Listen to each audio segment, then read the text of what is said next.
الصلاة والسلام عليك يا رسول الله وعلى آلك وأصحابك يا حبيب الله.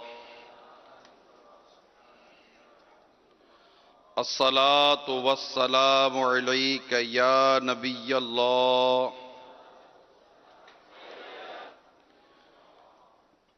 وعلى آلك وأصحابك يا نور الله.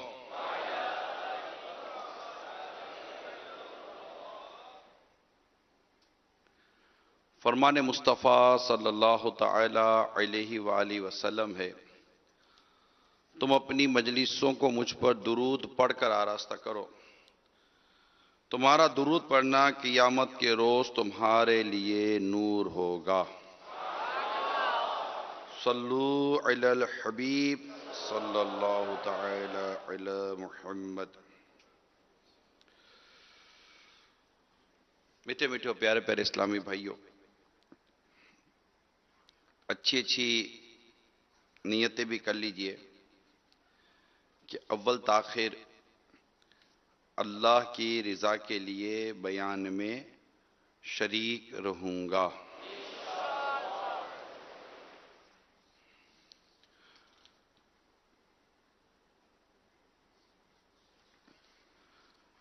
آج دعوت اسلامی کے عالمی مدنی مرکز فیضان مدینہ باب المدینہ کراچی میں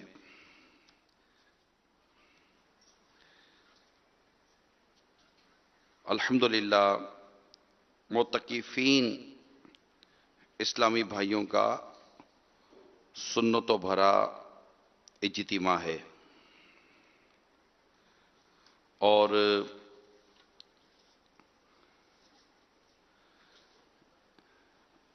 آج عصر سے لے کر رات دیر تک انشاءاللہ یہ اجتماع کا سلسلہ رہنے کی امید ہے، اور انشاءاللہ عشاء کے بعد بلکہ آج تو مغرب ہوتے ہی میرے اعلیٰ حضرت رحمت اللہ تعالیٰ علیہ کا جشن ولادت بھی شروع ہو جائے گا انشاءاللہ عز و جل. اور اس جشن ولادت کے موقع پر انشاءاللہ عشاء کی نماز پڑھتے ہی شیخ طریقت امیر اہل سنت کا جلوس رضویہ کا بھی سلسلہ ہوگا. تمام اسلام بھائی عاشقان رسول انشاءاللہ اسے دیکھنے کی بھی سعادت حاصل کریں گے انشاءاللہ. صلو علی الحبیب صلی اللہ تعالی علی محمد. میں ابھی اوپر سیڑھی چڑھ رہا تھا، یہاں یہ چھوٹا سا زینہ ہے، 2-3 اسٹیپ ہیں، تو مجھے وہ رمضان المبارک کی یاد آ گئی کہ اسی طرح فجر کی نماز کے بعد یا عصر کی نماز کے بعد اوپر چڑھتے تھے اور معتکفین چاروں طرف ماشاءاللہ اپنی بہاریں لٹا بھی رہے تھے اور مدنی بہاریں لوٹ بھی رہے تھے.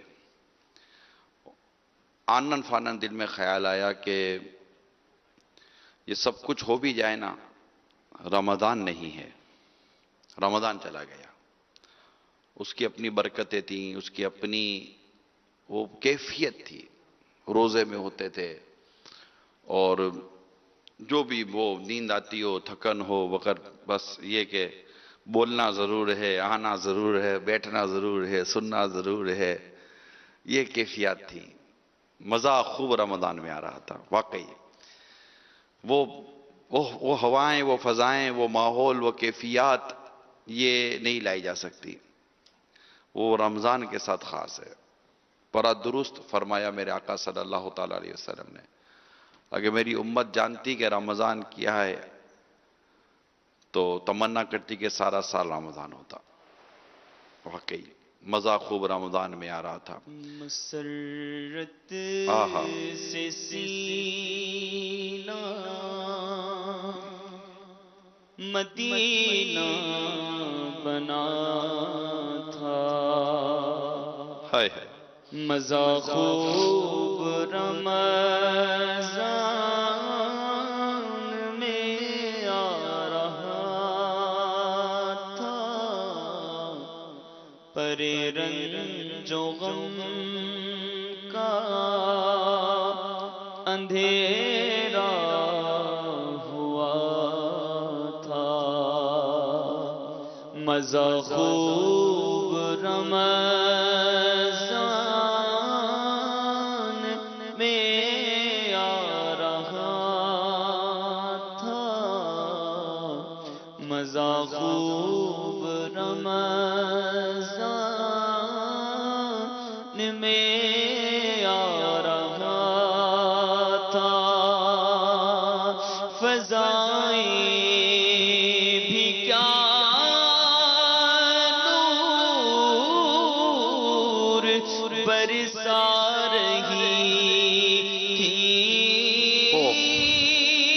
ہوائیں مسرت سے اٹھلا رہی تھی، سما ہر طرف کیف و مستی بھرا تھا، مزہ خوب رمضان میں آ رہا تھا۔ ایک عجیب سی کیفیت ہوتی تھی، حالانکہ اس وقت ماہ رمضان میں بڑی کمزوری، زبان سوکھی، پیاس لگی، بھوک لگی والی کیفیت، مگر ایک لطف تھا، سرور تھا، مغرب کا انتظار، مغرب سے پہلے دعا کا انتظار، پھر دعاؤں میں اچھا، پھر روز دعا ہوتی تھی نا، روز دعا ہوتی تھی۔ کسی کو کہو کہ روز دعا ہوگی آج تو ہو سکتا ہے کہ شاید کوئی نہ بھی آئے، روز دعا ہوتی تھی، رونے والے روز روتے تھے، روزانہ روتے تھے، جیسے پہلے روتے تھے اسے آخری روزے تک روتے رہے ہوں گے۔ کیفیت تھی، سما تھا، کیونکہ رمضان تھا، جنت کے دروازے کھلے ہوئے تھے، جہنم کے دروازے بند تھے، شیاطین قید تھے، اجر اور ثواب بڑھا دیا گیا تھا۔ اب وہ نہیں ہے، بہت کچھ ہو سکتا ہے، یعنی آپ اس سے بڑا اجتماع کر سکتے ہیں ماہ رمضان سے۔ آپ 1 مہینے کے بجائے 2 مہینے کے لیے اسلام بھائیوں کو مسجد میں بٹھا لیں، آپ سب کچھ کر لیں، مگر وہ رمضان نہ ہوگا، وہ گھڑیاں نہ ہوں گی، وہ کیفیت نہ ہوگی، وہ سحر و افطار کی لذتیں، وہ سحر و افطار کے انتظار نہ ہوں گے، وہ راتوں کو جاگ جاگ کر اللہ کو یاد کرنا نہ ہوگا، وہ مغرب کے بعد اوابین اور سورہ ملک اور سورہ یاسین کی تلاوتیں سننے سنانے کا سلسلہ، یعنی یہ سے چاند نظر آتے ہی سب سما سونا سونا ہو جاتا ہے، واقعی سب سما سونا سونا ہو جاتا ہے۔ ماشاءاللہ ہمارے اسلامی بھائیوں نے نیت کی، کوشش کی کہ اب رمضان تو نہیں نہ لا سکتے نا، وہ تو ہمارے اختیار میں ہی نہیں ہے، وہ تو اب 11 ماہ کے بعد ہی آنا ہے، جب گزر جائیں گے ماہ 11 اس کی آمد کا پھر شور ہوگا۔ کیا میری زندگی کا بھروسہ، ہماری زندگی کا کوئی بھروسہ نہیں ہے، ہم جئیں نہ جئیں، آئے دن موت ہوتی ہیں، آئے دن میتیں اٹھتی ہیں، جوان بھی جا رہے ہیں، بچے بھی جا رہے ہیں، بوڑھے بھی جا رہے ہیں، تو وہ پتہ نہیں کہ آتے سال ہم ہوتے نہیں، رمضان نے آنا ہے، تو اب رمضان تو کیا لائیں گے، ہم آ ہی نہیں سکتا، یہ وہ ایک نظام ہے اللہ تعالیٰ نے جو بنایا ہوا ہے، لیکن معتکفین کو لانے کا ذہن بنا کے چلیں، معتکفین آئیں، ان کو لایا جائے، ان کو دوبارہ دعوت دی جائے، پکارا جائے تو یہ لبیک کے کر آ جائیں گے، اور ماشاءاللہ آ بھی گئے ہیں اور اللہ کی رحمت سے آ بھی رہے ہیں، اور صرف باب المدینہ ہی میں نہیں ہے، الحمدللہ ملک و بیرون ملک بھی کوشش کی گئی ہے مختلف مقامات پر معتکفین کو جمع کرنے کی۔ یہ خیر خواہی امت ہے، میٹھے پیالے سے، یہ خیر خواہی امت کا جذبہ ہے کہ مطلب کون کس کو بلاتا ہے، کون کس کو پکارتا ہے۔ اگر ملازم بھی چلا جائے تو سیٹ بھی بولتا ہے جانے دے دوسرا لے لیں گے، مگر اللہ نے دعوت اسلامی والوں پر اتنا خاص کرم کیا ہے کہ کیوں جائیں، یہ ہمارے معتکفین اسلام میں کیوں جائیں، ان کو دوبارہ بلاؤ، ان کو جمع کرو۔ اچھا پھر ہر کوئی فیضان مدینہ میں معتکف نہیں تھا، 12 کم و بیش 1200 مقامات پہ تو باب المدینہ میں آخری عشرے کا اعتکاف ہوا ہے، تو ان سب کو جمع کرنے کا ذہن تھا، اب ان تک جانا، دعوت دینا، لانا، کوئی ہاں کوئی نہ، ماہ رمضان میں تو سب ہاں ہی ہاں تھا ایک طرح سے دیکھا جائے، ایک جنرل بات کر رہا ہوں، لیکن رمضان کے جانے کے بعد تو کئیوں کی ہاں نا میں بدل جاتی ہے، کئیوں کی چستیاں سستیوں میں بدل جاتی ہیں، نہ وہ تلاوت قرآن کریم، نہ وہ نمازیں، نہ عبادتیں، مساجد خالی خالی، سب سما واقعی سونا سونا ہو جاتا ہے۔ مساجد جو درد مند اسلامی بھائی ہیں، بس اسلامی بہنوں کو تو نہ سمجھ پڑے اس کی نا، ان کو تھوڑی مساجد میں آنا ہے، لیکن گھر میں بھی اجاڑ اجاڑ سا آپ کو لگے گا۔ آج اگر غور کرے تھوڑا سا پیچھے چلی جائیں اسلامی بہنیں بھی اور سوچیں کہ اس ٹائم پر ان کی تیزی کیا ہوتی تھی، الگ روزہ ہوتا تھا پھر بھی تیزی ہوتی تھی، یہ پکانا ہے وہ پکانا ہے، یہ لانا ہے وہ لانا ہے، تو یہ لے لو وہ لے لو، تو یہ شربت تو وہ پانی، تو یہ تلی ہوئی چیزیں تو پکی ہوئی چیزیں، اور وہ عصر بھی پڑھنی ہے تو مغرب بھی پڑھنی ہے تو تراویح بھی پڑھنی ہے، سب ختم ہو گیا، سب ختم۔ ہاں، شش عید کے روزے الحمدللہ ہیں، 6 روزے ماہ شوال المکرم میں رکھیں اور رمضان شریف کے روزے رکھے اور 6 شوال المکرم کے روزے رکھے، سال بھر کے روزوں کا ثواب ہے الحمدللہ۔ تو یہ ہے، لیکن ظاہر ہے کہ وہ ایک اپنی کیفیت ہے، نفلی روزے اپنی جگہ پر اہمیت رکھتے ہیں، لیکن فرض تو فرض ہوتے ہیں۔ اللہ تعالی ہمیں ماہ رمضان کی محبت عطا فرمائے۔ ماہ رمضان چلا گیا، اس کے چلے جانے کا جو افسوس ہمارے دل میں ہونا چاہیے، یقیناً وہ ہونا ہی چاہیے، وہ رہنا بھی چاہیے۔ اللہ تعالی ہم سب کو عمل کرنے کی توفیق عطا فرمائے۔ صلو علی الحبیب صلی اللہ تعالی علی محمد۔ میرے میٹھے میٹھے اور پیارے پیارے اسلامی بھائیوں اور مدنی چینل کے ناظرین،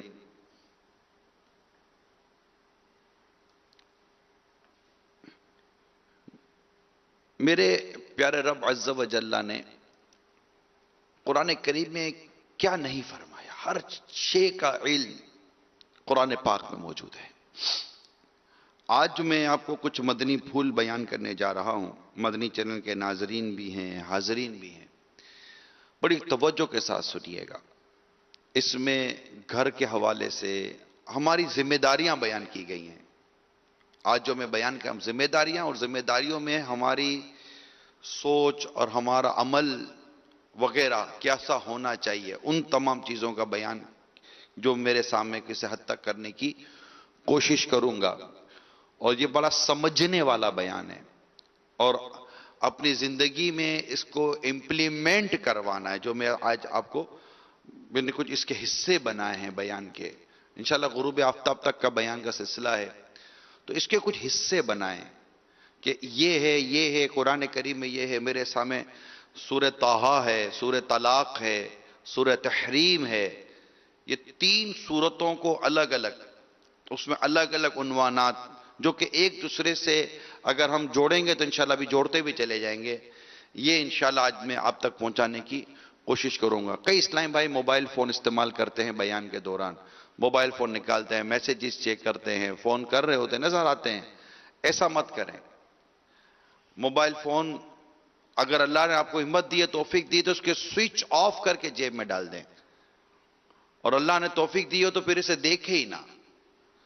اب پتہ ہے آپ گھر میں کہہ کر آئیں کہ میں جا رہا ہوں اور آج ہمارا تربیت اجتماع ہے، اور اس طرح کر کے آپ نے سمجھایا ہوگا، کیونکہ موبائل فون کی وجہ سے آپ کی توجہ بٹے گی، آپ میسیجز چیک کریں گے، بات نکل جائے گی، اور جو سمجھنا ہے شاید ہو سکتا ہے وہ ہم سمجھ نہ سکیں۔ اچھا، ایک تعداد ہماری مسجد کے باہر بیٹھی ہے، میں ان کو اطلاع بتا دوں کہ زیادہ ثواب اندر میں، اگرچہ اندر کے مقابلے میں باہر زیادہ ہے، لیکن اگر جنت کی درجوں، جنت کی نعمتوں کا اگر تھوڑا سا آپ دھیان کریں گے تو آپ کو ہمت آئے گی، اور آپ باہر کے بجائے اندر بیٹھنے کو زیادہ پریفر کریں گے، کیونکہ اعتکاف کی نیت آپ کے اندر ہوگی۔ مسجد عین مسجد اندر ہے، باہر نہیں ہے، باہر فنائی مسجد ہے، تو آپ اندر آئیں، اندر آ کر بیٹھیں۔ عین مسجد کو ہمیشہ اہمیت دینی چاہیے، نہ کہ فنائی مسجد کو، وہ فنائی ہے۔ تو آپ جو باہر بیٹھے ہیں اسلامی بھائی، خیر خواہ اگر اسلامی بھائی وہاں ہوں تو پیار سے محبت سے انہیں اندر لائیں۔ اگر آپ کہیں کہ ہم معتکف نہیں ہیں، ہم علم دین سیکھنا تو سب کے لیے اہمیت رکھتا ہے، سب کو اس بات کی اہمیت کا اندازہ ہونا چاہیے، تو باہر اندر آئے، فیضان مدینہ کے عین مسجد میں بیٹھے، تصور کریں انشاءاللہ جنت کی ٹھنڈی ٹھنڈی ہواؤں کے جھونکے ملیں گے انشاءاللہ، اور جنت کے میوے چننے کا اچھے انداز سے موقع ملے گا۔ علم دین حاصل کرنا یہ جنت کے میوے چننا ہے۔ تو میں انشاءاللہ قرآن کریم کے حوالے سے کچھ عرض کروں گا، قرآن کریم کے آیات، ترجمہ، تفسیر کے حوالے سے میں آپ کو کچھ عرض کرنے کی کوشش کروں گا۔ صلو علی الحبیب۔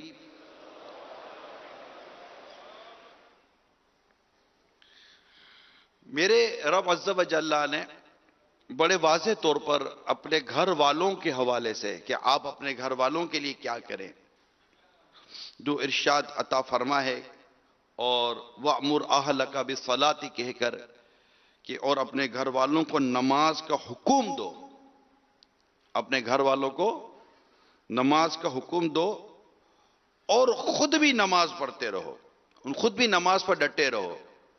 اپنے گھر والوں کو نماز کا حکم دو اور خود بھی نماز پر ڈٹے رہو۔ ہم تجھ سے کوئی رزق نہیں مانگتے۔ کیا فرمایا؟ ہم تجھ سے کوئی رزق نہیں مانگتے۔ لا نسألک رزقا، ہم تجھ سے کوئی رزق نہیں مانگتے۔ فرمایا آگے، نحن، ہم تجھ سے کوئی رزق نہیں مانگتے، بلکہ ہم تجھے روزی دیں گے، ہم تجھے روزی دیں گے۔ والعاقبۃ للتقوی، اور اچھا انجام پرہیزگاری کے لیے ہے۔ اتنی خوبصورت طریقے سے ہمارا ایک زبردست ہمیں درس دیا جا رہا ہے سورہ طٰہٰ کی آیت نمبر 132 میں، اور اپنے گھر والوں کو نماز کا حکم دو اور خود بھی نماز پر ڈٹے رہو۔ ہم تجھ سے کوئی رزق نہیں مانگتے، بلکہ ہم تجھے روزی دیں گے اور اچھا انجام پرہیزگاری کے لیے ہے۔ یہاں جو فرمایا اپنے گھر والوں کو نماز کا حکم دو،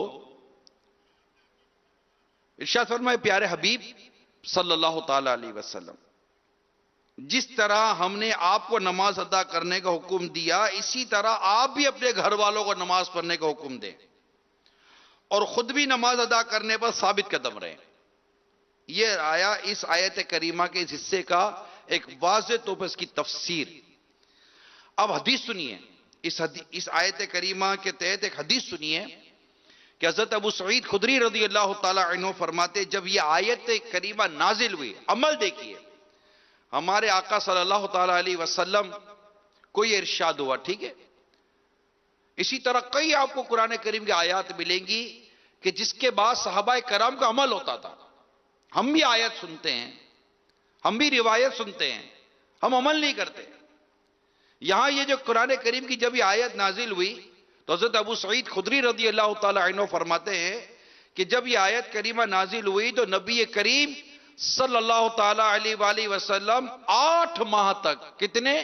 8 ماہ تک، 8 منتھ، حضرت مولا علی کرم اللہ تعالی وجہ الکریم کے دروازے پر صبح کی نماز کے وقت تشریف لاتے رہے، 8 ماہ تک، اور فرماتے رہے الصلاۃ رحمکم اللہ، الصلاۃ رحمکم اللہ۔ پھر وہ جو قرآن کریم کی آیت ہے انما یرید اللہ، جو اہل بیت کی شان میں نازل ہوئی ہے، پھر وہ آیت کریمہ اب تلاوت کیا کرتے تھے۔ تو یہ میرے آقا صلی اللہ تعالی علیہ وسلم کو جب یہ آیت کریمہ آپ پر نازل ہوئی تو آپ کا یہ عمل رہا۔ تو اب یوں تو یہ عمل آقا صلی اللہ تعالی علیہ وسلم کا بیان ہوا، مگر مفسرین فرماتے ہیں کہ اس خطاب میں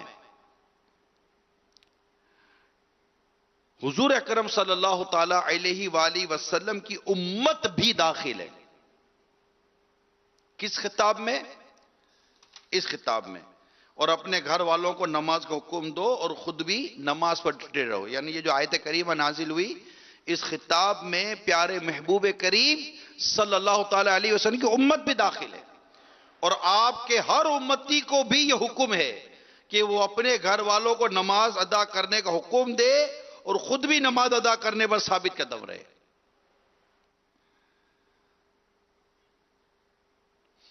جیسے قرآن کریم میں ارشاد ہوا، انشاءاللہ اس آیت کریمہ کو بھی ہم اپنے موقع پر لیں گے.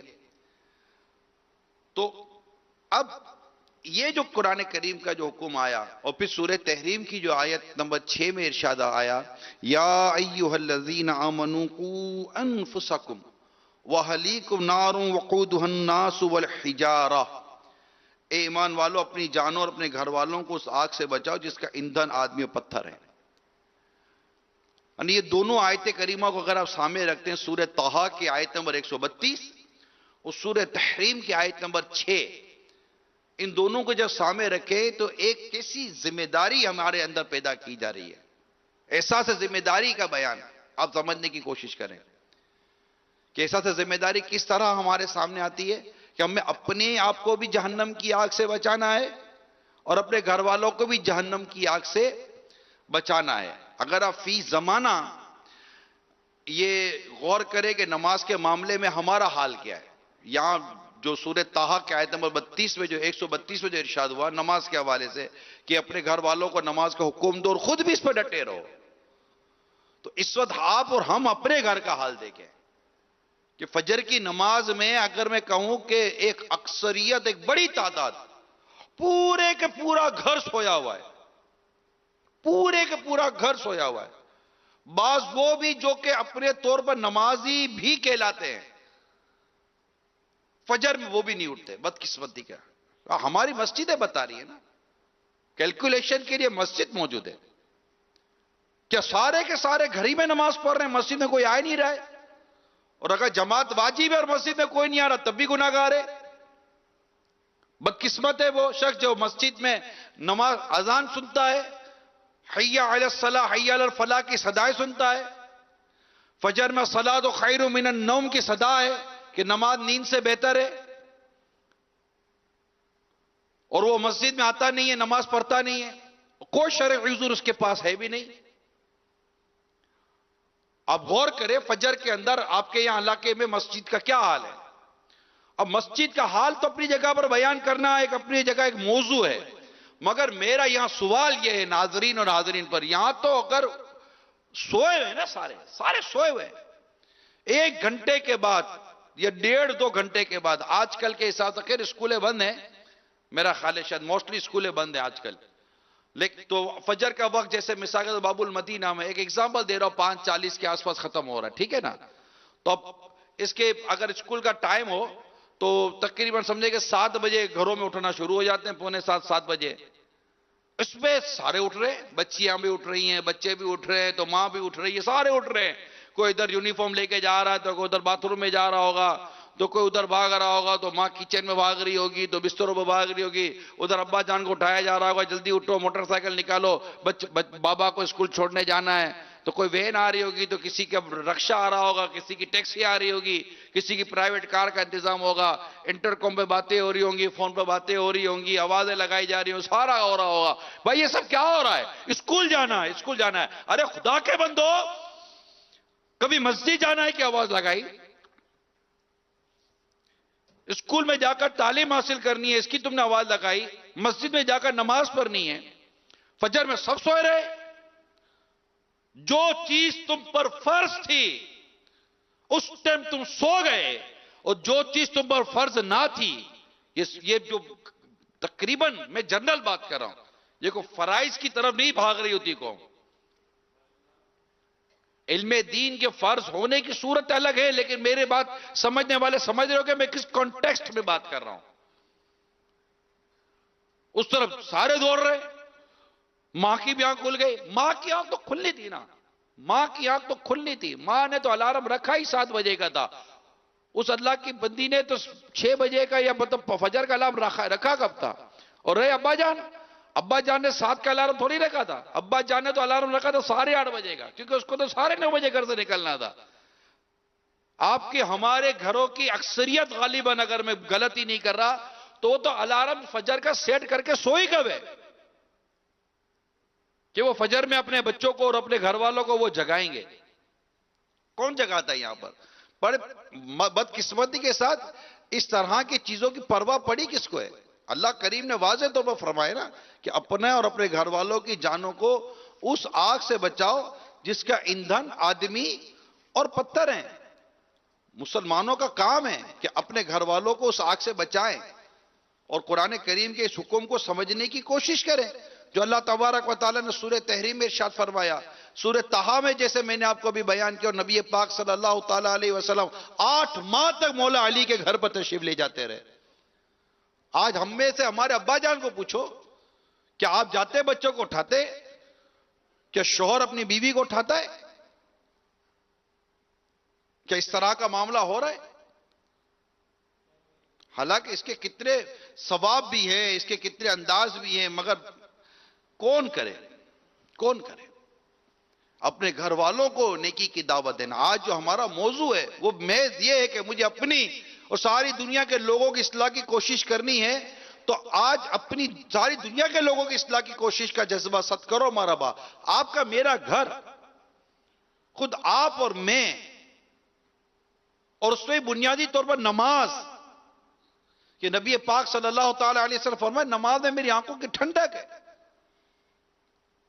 نماز کی امپورٹنس اور نماز کی اہمیت پر تو آپ نے بیانات سنے ہی سنے ہوں گے. کتنی اہمیت ہے نماز کی، اس کے پڑھنے کے فوائد، اس کے پڑھنے کے فضائل دنیا اور آخرت کے، اور اس کے چھوڑنے کے نقصانات دنیا اور آخرت کے. یہ کوئی عام باشعور آدمی سے ڈھکی چھپی باتوں میں نہیں کر رہا. مگر یہاں نہ ہم اپنے آپ کو بچا پا رہے ہیں نہ اپنے گھر والوں کو بچا پا رہے ہیں. اور سورہ طٰہٰ میں واضح طور پر نماز کے حوالے سے ہمیں بھی حکم دیا، ہمارے گھر والوں کے لیے بھی ہمیں حکم دیا گیا، اور سورہ تحریم میں بھی واضح طور پر فرما دیا گیا ہے. مگر عمل، اے میرے میٹھے پیارے اسلام بھائیو، عمل کیسے ہوگا؟ تو یہاں جو فرمایا ایمان والو اپنے اور اپنے گھر والوں کو اس آگ سے بچاؤ، یعنی اے ایمان والو اللہ تعالیٰ اور اس کے رسول کی فرما برداری اختیار کر کے، عبادتیں بجا لا کر، گناہوں سے باز رہ کر، اپنے گھر والوں کو نیکی کی ہدایت اور بدی سے ممانعت کر کے، اور انہیں علم و ادب سکھا کر اپنی جانوں، اپنے گھر والوں کو اس آگ سے بچاؤ جس کے ایندھن آدمی و پتھر ہیں. کتنے واضح طور پر ارشاد فرما دیا. قرآن کریم کی تفسیر کے اندر اللہ اور اس کے رسول کی فرما برداری اختیار کر کے، عبادتیں بجا لا کر، گناہوں سے باز رہ کر، اپنے گھر والوں کو نیکی کی ہدایت اور بدی سے منع کر کے، انہیں علم ادب سکھا کر اپنی جانوں، اپنے گھر والوں کی جانوں کو بچا اس آگ سے جس کا ایندھن آدمی اور پتھر ہے. کیا ہم اپنے گھر والوں کو عبادت کروا رہے، علم دین سکھا رہے، علم و ادب کی باتیں سکھا رہے؟ کانٹا پکڑنا تم نے سکھا دیا، چاقو پکڑنا تم نے سکھا دیا، لیکن قرآن کو کیسے پکڑتے کبھی سکھایا؟ اپنے انگلش ڈاکیومنٹس پڑھنے سکھا دیے، قرآن کی تلاوت کیسے کرتے کبھی سکھایا؟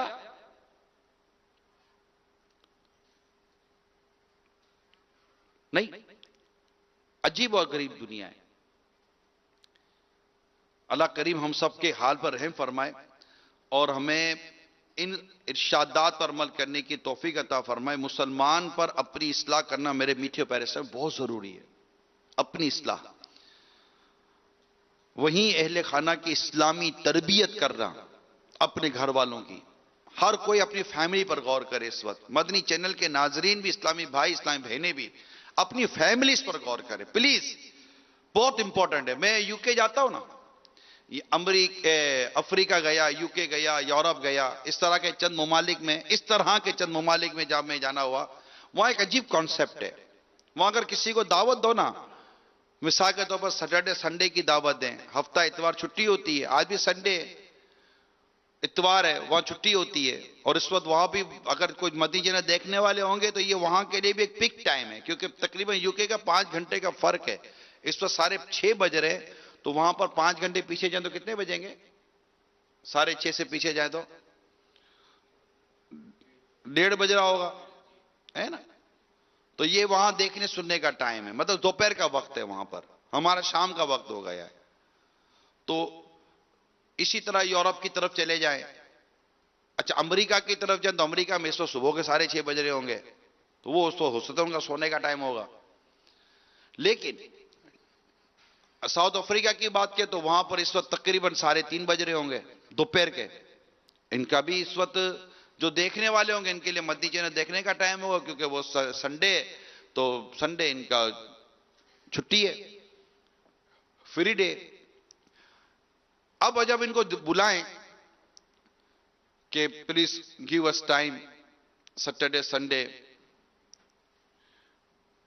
وی ہیلڈ اجتماع، تو اس طرح کی وہاں کی جنرل پبلک دیکھتے ذمہ دار ہوتے ہیں، دعوت اسلامی کا مدنی کام کرتے ہیں، ان کی تو لائف ہی چینج ہو جاتی ہے، وہ ان کا مقصد ہی بدل جاتا ہے. لیکن میں جنرل پبلک کی بات کر رہا ہوں، جنرل عوام کی بات کر رہا ہوں. ان کا ایک جملہ ہوتا ہے، فیملی کو ٹائم دینا ہے، فیملی کو ٹائم دینا ہے. اچھا شام کو آ جائے، فیملی کو ٹائم دینا ہے. اچھا سیٹرڈے نہیں، سنڈے نہیں، چلے فلاں ٹائم آ جائیں، فلاں دن آ جائیں، فیملی کو ٹائم دینا ہے. ایک ہی جملہ، میجورٹی کی بات کر رہا ہوں، ایک ہی جملہ، family time, family time, family time. اب وہ کرے کیا؟ اب نکی کی دعوت دینی، کوئی لڑنا الجھنا تو ہوتا نہیں ہے. پھر اجتماع میں مجھے موقع ملا کہ فیملی ٹائم، فیملی ٹائم، تو میں نے ان کو عرض کی کہ فیملی ٹائم ٹھیک ہے، اپنے اور اپنے گھر والوں کو جہنم کی آگ سے بچانا ہے، گھر میں ٹائم دینا پڑے گا، ان کی تربیت کرنی پڑے گی، ان کی اصلاح کرنی پڑے گی، بیوی بچوں کو نیکی کی دعوت دینی پڑے گی. مگر آپ فیملی ٹائم کے نام پر کون سا ٹائم دے رہے ہیں؟ گھر پر کیا کر رہے ہیں آپ؟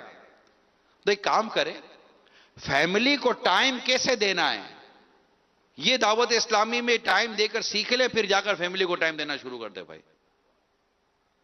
ہم سے کم از کم دعوت اسلامی والوں سے یہ سیکھ لیں کہ فیملی کو ٹائم دینا کیسے ہے، ان کو سنت اور آداب سکھانے کیسے ہیں، انہیں کھانے پینے کے آداب سکھانے کیسے ہیں، انہیں فرائض و واجبات کا علم سکھانا کیسا ہے، اور اپنے آپ کو قرآن کریم کے ارشادات کے مطابق ڈھالنا کیسا ہے، یہ تو سیکھ لیں. یہی نہیں آ رہا ہوتا. آپ فیملی کو ٹائم دیتے کہ فیملی کے ساتھ آپ کیا کر رہے ہیں؟ گیمیں کھیل رہے ہیں، فلمیں دیکھ رہے ہیں، ڈرامے دیکھ رہے ہیں، بے پردگیاں ہو رہی ہیں، اجنبی گھروں پر دعوتیں ہو رہی ہیں، الٹی سیدھی حرکتیں ہو رہی ہیں. گھر میں کون سی اسلام و دین کے بارے میں تربیتیں ہو رہی ہیں؟ تو سمجھ تو لیں فیملی کو ٹائم دینے کا کانسیپٹ، اسلامک کانسیپٹ کیا ہے.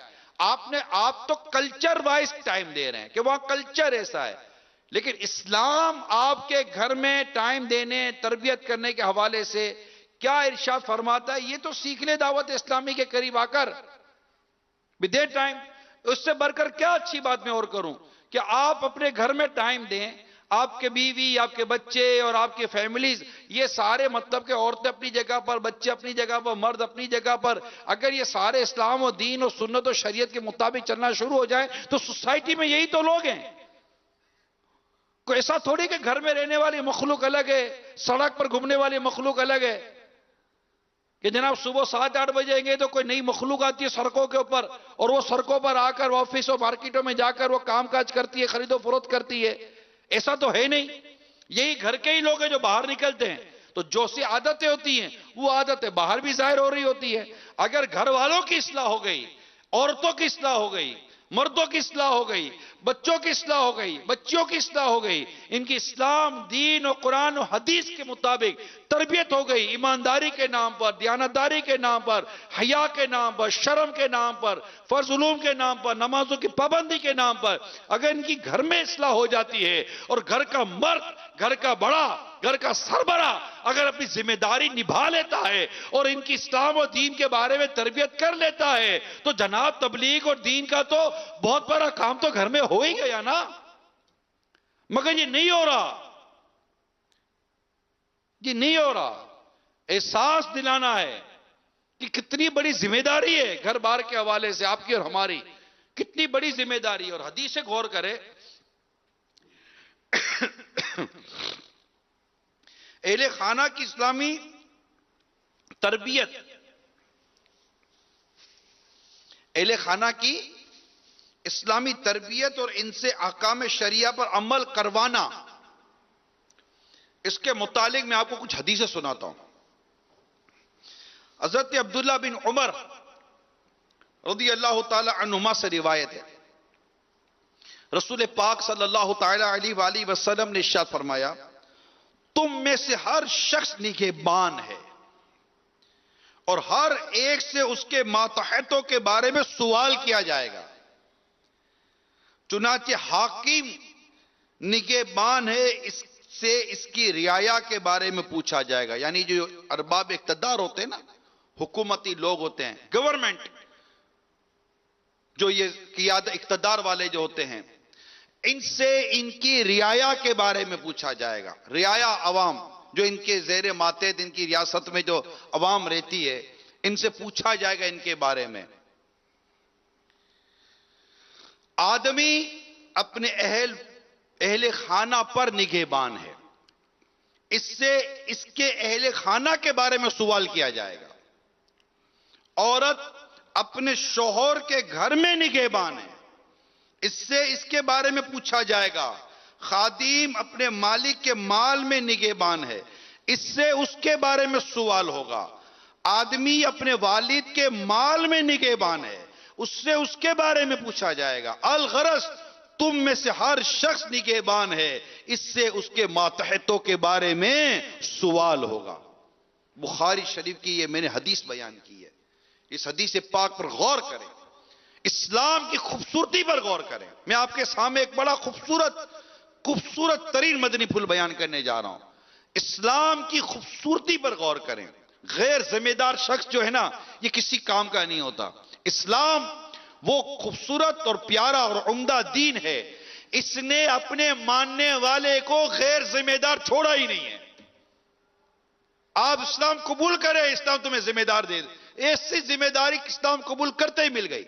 اولاد کے لیے، بیوی کے لیے، باپ کے لیے، ماں کے لیے، شوہر کے لیے، گھر کے بڑے کے لیے، خادم کے لیے، سب کے لیے. جو بڑے ہوتے، حاکم ہوتے ہیں، ان کو بھی ذمہ داری بنا دیا کہ رعایا کے لیے ہر ایک کو ذمہ دار بنا دیا. اب نبھاؤ اپنی ذمہ داری. اب سوال یہ کہ میری ذمہ داری ہے کیا، میں نبھاؤں کیسے؟ یہ سیکھنا ہے. یہ سیکھنا ہے کیسے نبھانی ہے ذمہ داری. سوال ہوگا کہ اگر تم حاکم ہو، تم کو حکومت ملی، تمہیں اقتدار ملا ہے، تو بتاؤ تم نے رعایا کے ساتھ کیا کیا. ایسے تھوڑی عمر بن عبدالعزیز رضی اللہ تعالی عنہ راتوں کو رویا کرتے تھے، دن بھر لرزا کرتے تھے کہ مجھ پر اتنے غریب اور مساکین اور اتنے لوگوں کا بوجھ ہے، اگر مجھ سے قیامت کے روز ان کے بارے میں پوچھا گیا تو میں کیا جواب دوں گا. یعنی میں غور کرتا ہوں کہ ایک وقت تھا، سیدنا عمر بن عبدالعزیز رضی اللہ تعالی عنہ جیسا مجدد، اسلام کے پہلے مجدد، اتنے بڑے عالم، اتنا بڑا مقام و مرتبہ، فاروق ثانی جنہیں کہا گیا رضی اللہ تعالی عنہ، اتنی بڑی ہستی کہ وہ مالک اقتدار ملنے پر رو رہے ہیں کہ مجھے اقتدار مل گیا. اور کہاں آج پرفتن دور کہ اگر کسی کو اقتدار نہ ملے، کسی کو منصب نہ ملے تو اقتدار اور منصب نہ ملنے پر روتا ہے. وہ کوشش کرے کہ ہمارے پاس منصب نہ آئے، یا کوشش کی جائے کہ میرے پاس منصب آئے.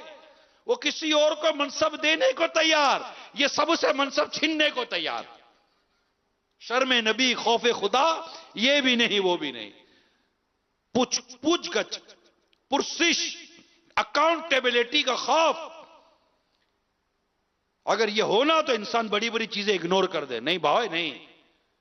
ایک آدمی ہے، اس کو امانت نہیں سنبھالنے آتی، تو وہ اگر اس کو امانت کا خوف ہوگا کہ مجھ سے امانت ضائع ہو جائے گی اور میں قیامت کے روز اپنے رب کے بارے میں، رب کی بارگاہ میں کیا جواب دوں گا، وہ امانت کے پیسے کیسے لے گا آپ سے؟ کہ نہیں میں نہیں سنبھال سکوں گا، مجھے آتا ہی نہیں ہے سنبھالنا، میں اپنے آپ، میرے اپنے پیسے سنبھلتے نہیں ہیں مجھ سے، میں تمہارے پیسے کیسے سنبھالوں گا. ایک مثال دے رہا ہوں میں آپ کو. ارے جو اپنی اصلاح نہیں کر سکتا وہ قوم کی اصلاح کیا کرے گا؟ جو خود کو نہیں سدھار سکتا وہ دنیا کو کیا سدھارے گا؟ جو خود کو نہیں بدل سکتا وہ دنیا کو کیا بدلے گا؟ سیکھنا اور احساس ذمہ داری کا ہونا، فیلنگ آف رسپانسبلٹی، اپنی ذمہ داری کو فیلنگ کرنے کی طبیعت پیدا کیجیے.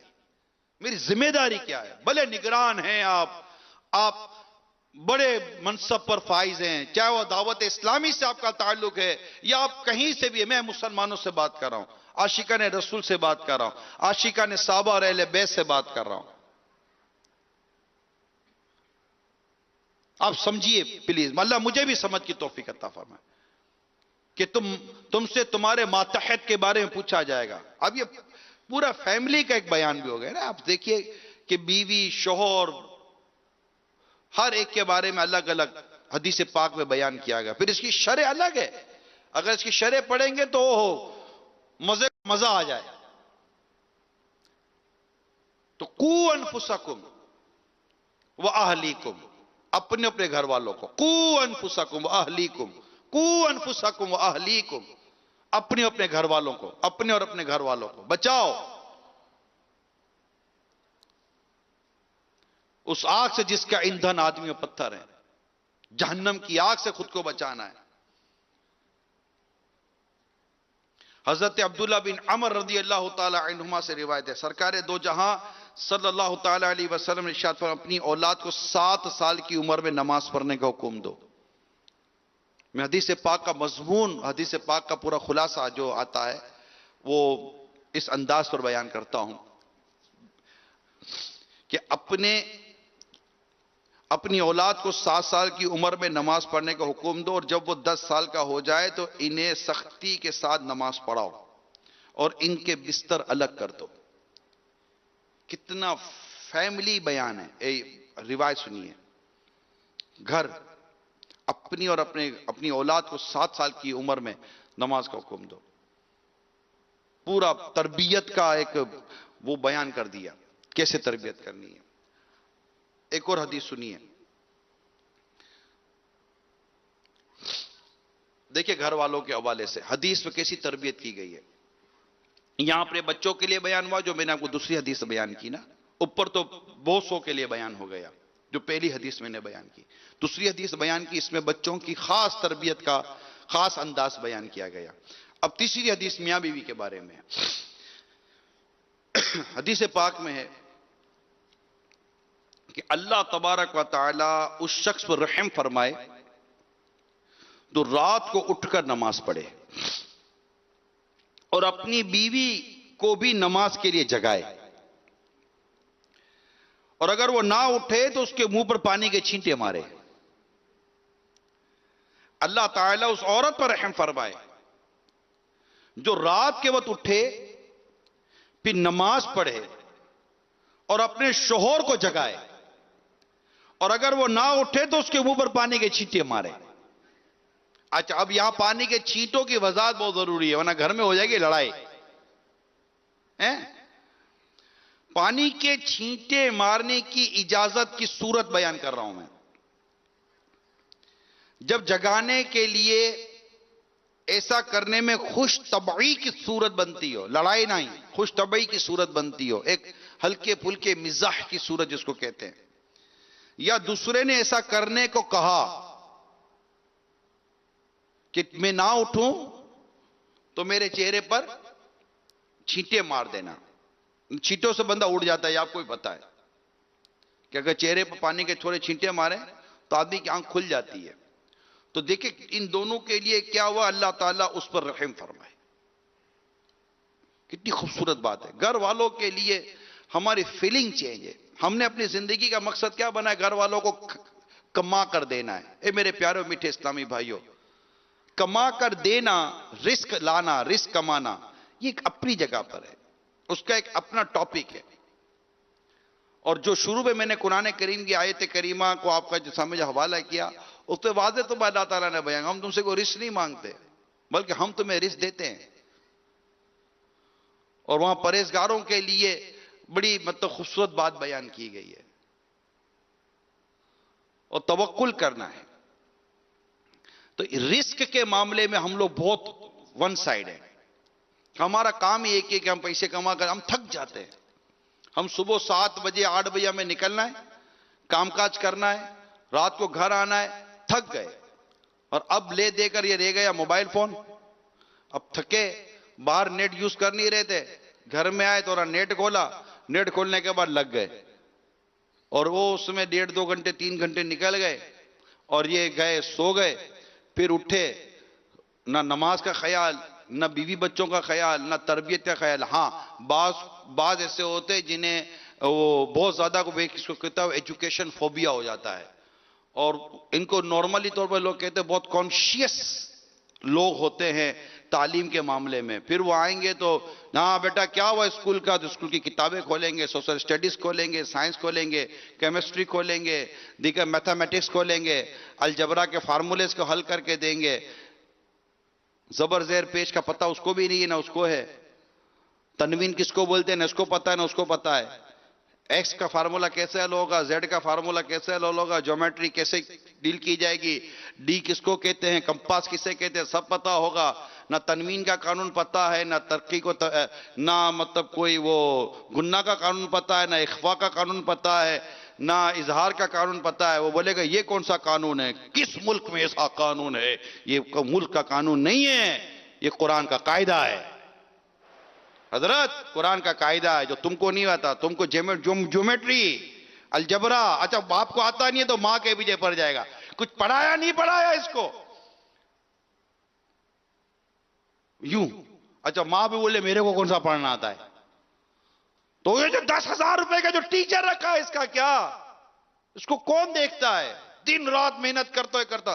ارے ابا جان محنت کرتے ہو, چاچا جان محنت کرتے ہو, وہ آپ کو گھر والوں کا خرچہ پانی چلانا ہے, میں اس کا انکار کہاں کرتا ہوں, لیکن جو تربیت اسلام و دین کہہ رہا ہے وہ کب کرو گے, خود کب سیکھو گے, اپنے بچوں کو کب سکھاؤ گے, آپ کے بچوں کی امی کو کب سکھاؤ گے. کوئی یہ ذمہ داری نہیں ہے. 2 سال 4 سال 10 سال تک ملک سے باہر پڑے ہوئے ہیں, اولاد کی تربیت, بیوی کی تربیت, گھر والوں کی تربیت کوئی خیال نہیں ہے. یہ 12 ماہ کا مدنی قافلے میں چلا, وہاں بیوی بچوں کو چھوڑ کر تبلیغ کے لیے چلا گیا, نیکی کی دعوت کے لیے چلا گیا. وہ جو تمہارا جو بڑا بیٹا تھا اپنے بیوی بچوں کو چھوڑ کر جو 2 سال سے یورپ میں بیٹھا ہوا, یہ خیال نہ آیا پیسے کمانے گیا ہے, پیسے کمانے, وہ جنت کمانے گیا ہے, جنت کمانے, تبلیغ کرنے گیا ہے, اسلام و دین کی خدمت کرنے گیا ہے. پرورٹی تبدیل ہو چکی ہے, ہماری پرورٹیز تبدیل ہو چکی ہے. آفس پر نہ جاؤ افسوس, مسجد میں نہ گئے کوئی افسوس نہیں, اسکول کا ہوم ورک نہیں ہوا افسوس, قرآن کریم کا سبق یاد نہیں ہے کوئی افسوس نہیں. انگلش اسکول کا ٹیوٹر 10,000 روپے مانگے, اگرچہ تھوڑا بہت 19-20 ہوگا مزاج کا, مگر دینا پڑے گا. اور قرآن پڑھانے والا 500 روپے بھی زیادہ مانگے, ارے مولانا صاحب آپ کو اس چیز کی کیا پرواہ, آپ تو اللہ والے ہو. اور یہ بہت اللہ والا ہے.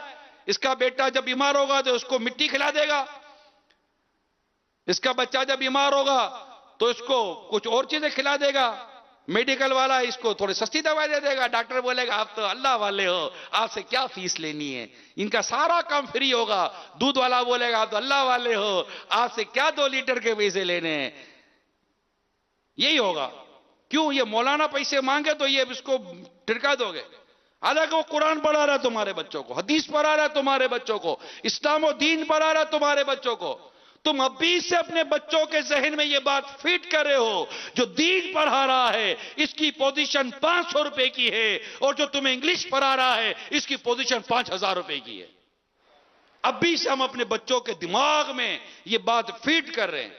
جو تمہیں قرآن پڑھا رہا ہے, میں کبھی تم سے آ کر نہیں پوچھوں گا کہ تمہارے قاری صاحب نے تمہیں کیا پڑھایا ہے, مگر جو تمہیں دنیا کی تعلیم دلا رہا ہے, سنو میں روز آ کر تمہارا بیگ کھولوں گا اور پوچھوں گا کہ تمہارے سر نے تمہیں کیا پڑھایا ہے. تمہیں جو قرآن پڑھا رہا ہے, میں کبھی آ کر تمہارا قرآن کھول کر نہیں پوچھوں گا کہ مجھے قرآن کھولنا ہی نہیں ہے, میں خود نہیں پڑھ سکتا, تم سے کیا پوچھوں گا کہ بتاؤ قاری صاحب نے کہاں سے کہاں تک سبق سنایا. یہ 4 لائنیں مجھے بھی سناؤ کہ تمہیں قاری صاحب صحیح پڑھا کر گئے یا نہیں گئے. مگر یاد رکھنا, تمہارا وہ بیگ تو تم سے بھی نہیں اٹھتا, وہ میں ضرور تمہارا بیگ کھولوں گا اور تم سے پوچھوں گا.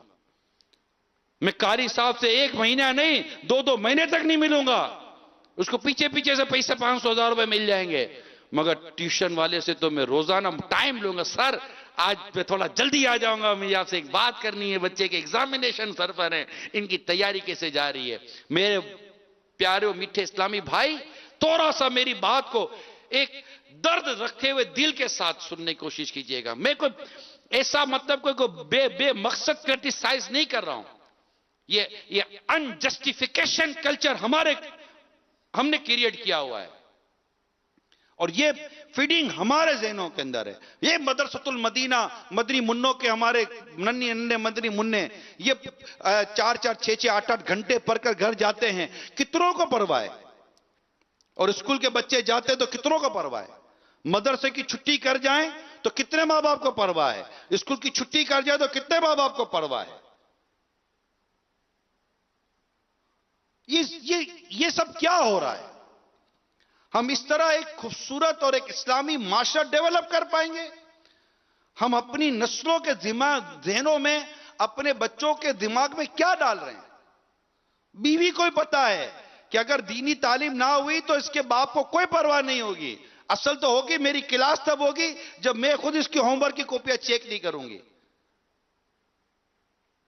اسکول میں جا کر روزانہ یا ہفتے میں ایک دفعہ ماں باپ جا کر ٹیچر سے بحث کرتے ہیں. کبھی قاری صاحب سے جا کر بات کی ہے کہ بچہ کیوں نہیں پڑھتا؟ نہیں. اگر اسکول میں صحیح نہ پڑھے تو بچہ کمزور ہے. قاری صاحب صحیح نہیں پڑھا پا رہے، وہ نہیں پڑھ پا رہا تو قاری صاحب صحیح نہیں ہے. میرا بچہ تو بہت انٹیلیجنٹ ہے، دیکھو اس کو اسکول میں کتنے نمبر آئے. تو ابا جان نمبر تو آئیں گے نا. آپ روزانہ جو اس کو ٹائم دے رہے ہو، اس کے ہوم ورک کو چیک کر رہے ہو، 10,000 کا ٹیچر رکھ رہے ہو، 8 گھنٹے اسکول میں پڑھ رہا ہے.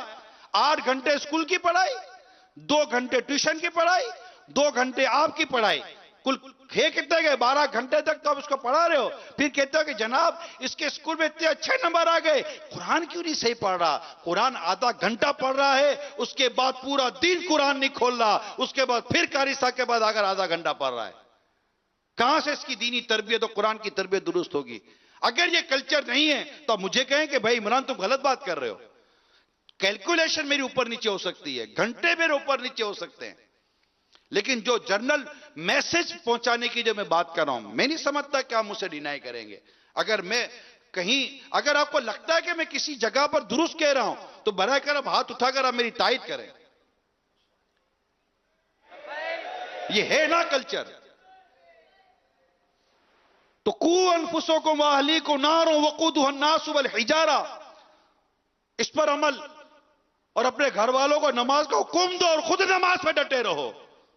اس پر عمل کیسے ہوگا؟ اور جہنم کی آگ سے کیسے بچائیں گے ہمیں اصل میں دنیا کی تعلیم نہ ملنے پر دنیا میں پریشانی کا خوف ہے، لیکن ہمیں اسلام و دین کی تعلیم نہ ہونے، گناہوں میں ڈوبے رہنے کی وجہ سے اللہ ناراض ہو گئے، اس کے حبیب روٹ گئے اور جہنم میں ڈال دیا گیا. جہنم کو خوف نہیں ہے، اصل تو وہ ڈر و خوف ہے جو دنیا کی محبت ہم پر غالب لا رہا ہے کہ نہیں پڑھیں گے تو رہ جائیں گے. میں کہتا ہوں نیکی نہیں کریں گے تو رہ جائیں گے، پرہیزگاری نہیں کریں گے تو رہ جائیں گے. بڑے واضح طور پر تو میں نے میرے پیارے میٹھے اسلامی بھائیوں آپ کو رب کائنات کا اتنا خوبصورت سا پیغام بیان کرنے کی کوشش کی ہے کہ جس کے آخر میں اللہ کریم نے کتنا پیارا ارشاد فرمایا، ہم تجھ سے کوئی رزق نہیں مانگتے بلکہ ہم تجھے روزی دیں گے، اور اچھا انجام پرہیزگاری کے لیے ہے.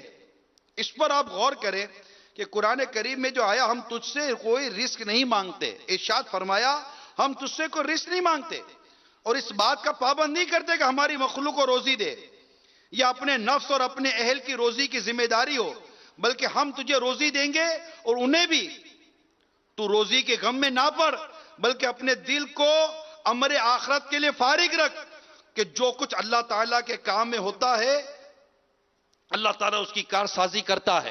یعنی جو اللہ تعالیٰ کے کام میں لگتا ہے، اس کے دین کے کام میں لگ جاتا ہے، اللہ تعالیٰ اس کی کارسازی فرماتا ہے، اس کی مدد فرماتا ہے، اور آخرت کا انجام پرہیزگاری اختیار کرنے والوں کے لیے.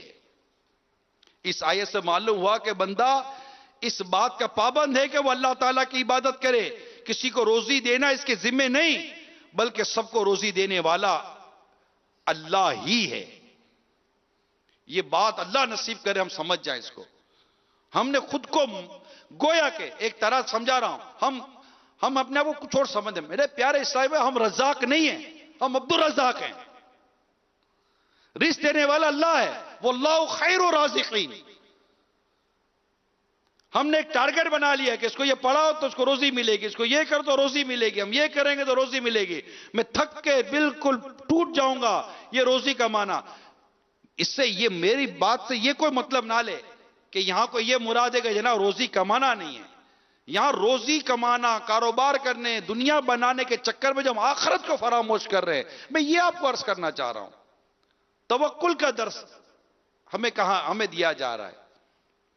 اب غور کریں کہ عبادت کی اہمیت کو، کہ اللہ کریم فرماتا ہے وَمَا خَلَقْتُ الْجِنَّ وَالْإِنسَ إِلَّا لِيَعْبُدُونِ، میں نے جن اور آدمی اس لیے بنائے کہ میری عبادت کریں۔ تو کمائی کرنا اپنی جگہ پر ہے کہ اس کا وہ بھی قرآن و حدیث میں اس کے احکامات اور اس کے متعلق رہنمائی موجود ہے۔ مقصد یہ ہے کہ بندہ کمائی میں آخرت سے غافل نہ ہو۔ ہماری جو تعلیم کا جو معاملہ ہے نا، اس کے پیچھے بھی مادت کے ساتھ، شاید آپ میری بات کو ڈینائی نہ کریں، ہماری جو تعلیم ہے نا اس کے پیچھے بھی اصل تو وہ روزگار ہے۔ یہ پڑھ تو تجھے یہ روزی ملے گی، یہ پڑھ تو تجھے یہ جاب ملے گی، یہ پڑھ تو تجھے یہ پروفیشن ملے گا۔ جب بندہ میٹرک کر کے آگے فارغ ہوتا ہے تو وہ غور کرتا ہے کیا پڑھوں، کہ خدمت دین کے لیے یہ سوچ رہا ہے یا لوگوں کی خدمت کے لیے نہیں، یہ پوچھتا ہے یہ فوکس کیا کرتا ہے، فیچر کہاں ہے، یہ فیچر کے لیے سوچ رہا ہوتا ہے، مارجن کہاں ہے، کس فیلڈ میں زیادہ پیسہ ملتا ہے۔ تعلیم برائے روزگار ہے، ایجوکیشن فار ارننگ کے لیے، ایجوکیشن فار انکم کے لیے۔ اگر کوئی اور تعلیم کا نظام آ جائے گا، پتا چلے جناب ادھر ₹1,00,000 ملتا ہے، یہ پڑھو تو ₹2,00,000 ملتا ہے، سارے ادھر چلے جائیں گے۔ اس لیے میں کہتا ہوں امامت کی تنخواہ ₹1,00,000 کر دو، سارے ادھر آ جائیں گے۔ ہاں امام بنے گا تو ₹1,00,000 تنخواہ ملے گی۔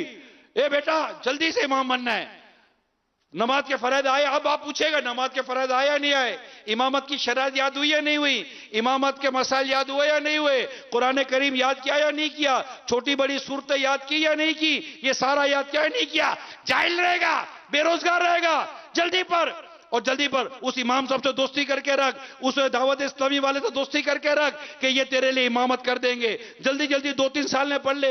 اچھا جب حافظ عالم ہوگا تو اس کو ₹2,00,000 ملیں گے، جلدی سے درس نظامی کر لے، 8 سال کے لیے جامعۃ المدینہ میں داخلہ ہو جا، 3 سال 4 سال میں حافظ بن جا، 8 سال میں عالم بن جا، تو امامت کر لے، تجھے ₹1.5-2 لاکھ مل جائیں گے۔ اچھا فلاں مسجد میں گاڑی بھی ملتی ہے امام صاحب کو، ادھر زیادہ اپلائی کر رہا۔ اچھا اگر مفتی بن گیا تو ₹2.5 لاکھ ملیں گے، میڈیکل فری، کار بھی ملے گی، گھر کا کرایہ بھی یہ لوگ دے دیں گے۔ اوہ بیٹا دیکھو مفتی بننا ہے، میری تو زندگی نکل گئی، میں مفتی نہیں بن سکا، مگر بیٹا تجھے مفتی بننا ہے، سارے باپ مفتی بنانے میں لگ جائیں گے۔ پیسہ، یہ صرف چوٹ کر رہا ہوں میں آپ کو، پیسہ، خدمت دین، آخرت کی سوچ، آخرت کی فکر کہاں ہے؟ مگر ساتھ ساتھ آپ کو میں یہ چوٹ بھی کر رہا ہوں کہ یہ زیادتی بھی نہیں، زیادتی نہیں تو کیا ہے کہ اگر چارٹرڈ اکاؤنٹنٹ بن جائے، MBA کر لے، MBBS کر لے، یا دنیا کی ڈگری حاصل کر لے، یا ICMA کا پاس کر لے، یا اور کوئی مطلب BSc کا آگے جا کر پڑھ لے، کوئی چھوٹی موٹی ماسٹرز کی ڈگری لے لے، اس کی ایجوکیشن کے نام پر اس کی دنیاوی ارننگ اتنی زیادہ، اور اگر کوئی صحیح عالم بن گیا، صحیح مفتی بن گیا، صحیح امام بن گیا، اس کی تنخواہ کے لیے کوئی ہمارا دل نہیں جلتا۔ دین کے اس معاملے میں یہ کام کس سوسائٹی والوں کا کام ہے، معاشرتی لوگوں کا کام ہے۔ آپ بولو دعوت اسلامی کچھ کرے گی، دعوت اسلامی آج کرنے کے لیے تیار ہے، بڑھاؤ چندہ۔ دعوت اسلامی آج کرنے کے لیے تیار ہے، ذمہ داری سے بات کر رہا ہوں میں، بڑھائیں چندہ۔ ہم تو ₹5,000 کی سیلری بڑھاتے ہمارے کروڑ روپے کا بجٹ بڑھ جاتا ہے۔ عاشقان رسول دنیا بھر میں جہاں کہیں سن رہے ہیں، بڑھائے دعوت اسلامی کے مدنی عطیات۔ ہم آپ کو امام حضرات کی لسٹ دے دیتے ہیں، اس طرح کے جو ہمارے طبقے جو قرآن پڑھانے والے لوگ، ہم ان کی لسٹ دے دیتے ہیں۔ 5 ارب 70 کروڑ سے زیادہ سالانہ سیلری دعوت اسلامی پیمنٹ کر رہی ہے۔ آپ خود سوچئے کہ جس کے 22,000 سے زیادہ امپلائیز ہو، اجیر ہو، اور ان میں ایک تعداد مدرسین کی، امام کی، مؤذن کی، خادمین کی ہوگی، جو دین کی خدمت میں مصروف ہے ان کی ہوگی، وہی ہوں گے. وہ ہمارے پاس کوئی فیکٹری تھوڑی لگی ہوئی ہے کہ وہ کاٹن اٹھاتے ہوں گے نا ہم ان کو مطلب سیلری دیتے ہوں گے. نارملی دعوت اسلامی جسے بھی سیلری دے رہی ہے، ماہانہ اخراجات دے رہی ہے، وہ دین کا کام کر رہے ہیں. وہ دنیا کی جک نہیں مار رہے. ان کو وہی پیسے دنیا کمانے سے بھی مل سکتے ہیں، مگر انہوں نے دنیا کا کام کر کے پیسہ کمانے کو اہمیت نہیں دی. پیسہ تو ان کو وہاں بھی ملتا، پیسہ ان کو یہاں بھی مل رہا ہے، مگر یہاں ضمیر کا اطمینان یہ ہے کہ یہاں پیسہ تو مل رہا ہے مگر دین کی خدمت ہو رہی ہے، قرآن کی خدمت ہو رہی ہے، حدیث کی خدمت ہو رہی ہے، سنتوں کی خدمت ہو رہی ہے. میں تو ہمارے ان اسلامی بھائیوں کو 2 ہاتھوں سے سلام کرتا ہوں جو وقف مدینہ ہو جاتے ہیں، جو دنیا کی نوکریاں چھوڑ کر اللہ کے دین کے ملازم بن جاتے ہیں کہ یہاں پر ملازمت کرنی ہے. 5, 7, 15, 20 ہزار روپے تو اور بھی کئی جگہ مل جائیں گے، مگر وہ قرآن کریم کی خدمت نہیں ملے گی، وہ حدیث کی خدمت نہیں ملے گی، وہ سنتوں کی خدمت نہیں ملے گی. تو ظاہر ہے یہ ساری چیزیں آپ کے مسجد کے امام ہیں. ہر امام کو آپ اس کی مسجد تنخواہ دیتی ہے، ہر مؤذن کو اس کی مسجد تنخواہ دیتی ہے، ہر خادم کو اس کی مسجد تنخواہ دیتی ہے. نظام ہے دین کا، اسلام کا، وہ چندہ کر کے دیتے ہیں. آپ کو دعوت اسلامی چندہ کر کے وہ نیا کام نہیں کر رہی ہے، مگر یہ چندے ہماری فیلنگ ہے، ہم بڑھانا چاہتے ہیں، ڈیفینیٹ بڑھانا چاہتے ہیں، اور ہماری یہ بات ہمارے اجیروں سے چھپی ہوئی نہیں ہے. مگر ظاہر ہے کہ دعوت اسلامی کے اس کے علاوہ کئی اخراجات ہیں. 104 سے زیادہ شعبے ہیں ہمارے، ان سب کے اخراجات الگ ہیں. میں نے کہا نا صرف 5.25 ارب روپیہ کم و بیش صرف سیلریز ہیں. اس کے علاوہ کنسیشن اور دیگر جو شعبوں کے دیگر جو ایکسپنسز ہوتے ہیں وہ تو سارے الگ کر دیں آپ. اور یہ چندہ مل سکتا ہے، مل کر کرے. آپ بولے یار ابھی رمضان گزری ہے، یہ دوبارہ چندے کی بات کر رہا ہے. میں آپ کو یہ نہیں کہہ رہا کہ آپ جا کر فطرہ و زکوٰۃ جمع کرنا شروع کر دیں، ایک الگ بات ہے، مگر میں ایک دعوت فکر دے رہا ہوں اس سوسائٹی کے لوگوں کو، معاشرے کے لوگوں کو. اور اس کے لیے کہہ رہا ہوں کہ یہ بڑھانا ضروری ہے. دنیاوی طور پر ایک اچھی آمدنی کا ہونا ضروری ہے تاکہ اس کے گھر کے ضروری اخراجات چل سکے. جو دین کا مذہب کا کام کرے، سنتوں کی خدمت کرے، امامت کرے، تدریس کرے، کیا وہ سسک کر جیے گا؟ ضروری ہے. اور جو دنیاوی ڈگری حاصل کر لے اس کے لیے ساری مرادیں دنیا میں ملتی ہیں، کمپنی سارا پرووائڈ کرتی ہے، ہر لیول پر اس کو پذیرائی دی جاتی ہے. ہمیں یہ نوعیت بدلنی ہے. میں نہیں کہتا کہ ان کا معیار آپ گھٹیا کر دے، معاذ اللہ، میں یہ نہیں کہتا. جو شریعت جس کو پسند کرتی ہے وہ رکھیں، مگر شریعت جس کو بھی تو پسند کرتی ہے اس پر بھی تو دھیان دیں جس کی طرف میں آپ کی توجہ دلا رہا ہوں. تو میرا مقصد یہ ہے، جو آیت کریمہ میں نے بیان کی، جو میں اس کی تفسیر آپ کے سامنے بیان کر رہا ہوں، اس کا مقصد سمپل سا یہ ہے کہ ہم یہ نہیں کہ ہم رزق کمانا چھوڑ دیں، مگر یہاں جو ہمارے بیان کیا گیا ہے کہ بندہ کمائی کی فکر میں آخرت سے غافل نہ ہو، اور دنیا کمانے میں اتنا مگن نہ ہو جائے کہ حلال و حرام کی تمیز نہ کرے، اور نماز روزے اور حج زکوٰۃ سے غافل ہو جائے. فی زمانہ مسلمان مال کمانے میں اس قدر مگن ہو چکے ہیں کہ صبح و شام دن رات اس میں ہی گم ہیں، اور ان کے پاس اتنی فرصت نہیں کہ اللہ تعالیٰ کی بارگاہ میں آ کر سجدہ کر سکے جو حقیقی روزی دینے والا ہے. بس معاش معاش معاش. اچھا پھر غور کرے ہو کیا گیا؟ آخرت کی تیاری ہو نہیں رہی ہے، جنت کی تیاری ہو نہیں رہی ہے، نمازیں پڑھ نہیں رہے ہیں. تقریباً دیکھو تو ایک ہی جگہ لگے ہوئے ہیں، روزی روزی روزی روزی، ریس ریس، کماؤ کماؤ، پڑھو کماؤ، پڑھو کماؤ. کیا کر لیا؟ بے روزگاری بڑھ رہی ہے، اس طرف جا رہے ہیں. جس طرف جا رہے ہیں نا وہ منزل دور ہو رہی ہے. مہنگائی بڑھ رہی ہے، بے روزگاری بڑھ رہی ہے، کرپشن بڑھ رہا ہے، جھوٹ بڑھ رہا ہے، بددیانتی بڑھ رہی ہے. مارکیٹ میں لوگ بیٹھے ہوئے ہیں، دکان کے کرائے نہیں نکل رہے. ہو بھی کیا رہا ہے، مل بھی کیا رہا، کچھ نہیں. ارے اللہ تبارک و تعالیٰ کی عبادت کو چھوڑ کر کوئی بھلا ہے کیا؟ اس کی بندگی کو چھوڑ کر کوئی خوش رہا ہے کیا؟ تو حالت تو بری ہو رہی ہے، حالت تو بدتر ہو رہی ہے. دنیا میں کرائسس بڑھ رہے ہیں، دنیا بینکرپٹ ہو رہی ہے، بڑے بڑے ممالک قرضوں میں ڈوب گئے، بڑی بڑی کمپنیاں قرضوں پہ چل رہی ہیں. یہاں قرضہ دینے والے ادارے بند، وہاں پر یہ کمپنیاں بند. ان کے اکاؤنٹس کے اندر کو بات بھی جھانک کر دیکھیں تو ان کے اکاؤنٹس کے اندر سود پر لیا ہوا ان کا اربوں خربوں روپے کا تو قرضہ نکلتا ہے کتنوں کا تو. کون سی ترقی ہو رہی ہے مجھے بھی تو بتائیں. بڑی بڑی مملکتوں کے بارے میں مشہور ہو رہا ہے کہ یہ قرضوں میں ڈوبی ہوئی ہیں. قرضہ دینے والے اداروں کے کروڑوں اربوں خربوں ڈالر کے قرضے ان ریاستوں اور مملکتوں کے اوپر چڑھے ہوئے ہیں. اور جو دنیا میں اسے کما بھی رہے ہیں ان کے گھروں کا حال برا ہے. یہ کما کر بھی فکروں میں لگے رہتے ہیں اور ٹینشن میں لگے رہتے ہیں. اللہ تبارک و تعالیٰ کی یاد سے غافل ہوتے ہیں. یہ اللہ کی یاد سے غافل ہونے میں کوئی عافیت نہیں ہے. حضرت انس رضی اللہ تعالیٰ عنہ سے روایت. اب چند حدیثیں سنیے غروب آفتاب سے پہلے. حضرت انس رضی اللہ تعالیٰ عنہ سے روایت ہے، تاجدار مدینہ صلی اللہ تعالیٰ علیہ وسلم نے ارشاد فرمایا، جس سے آخرت کی فکر ہو اللہ تعالیٰ اس کا دل غنی کر دیتا ہے اور اس کے بکھرے ہوئے کاموں کو جمع فرما دیتا ہے، اور دنیا اس کے پاس ذلیل ہو کر آتی ہے. اور جس سے دنیا کی فکر ہو اللہ تعالیٰ محتاجی اس کی دونوں آنکھوں کے سامنے اور اس کے جمع شدہ کاموں کو منتشر کر دیتا ہے، اور دنیا کا مال بھی اسے اتنا ہی ملتا ہے جتنا اس کے لیے مقدر ہے.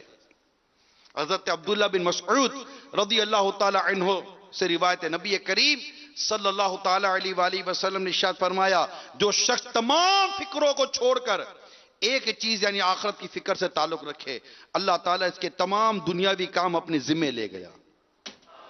اور جو دنیاوی فکروں میں مبتلا رہے گا تو اللہ تعالیٰ کو کچھ پرواہ نہیں، خواہ وہ کہیں بھی مرے.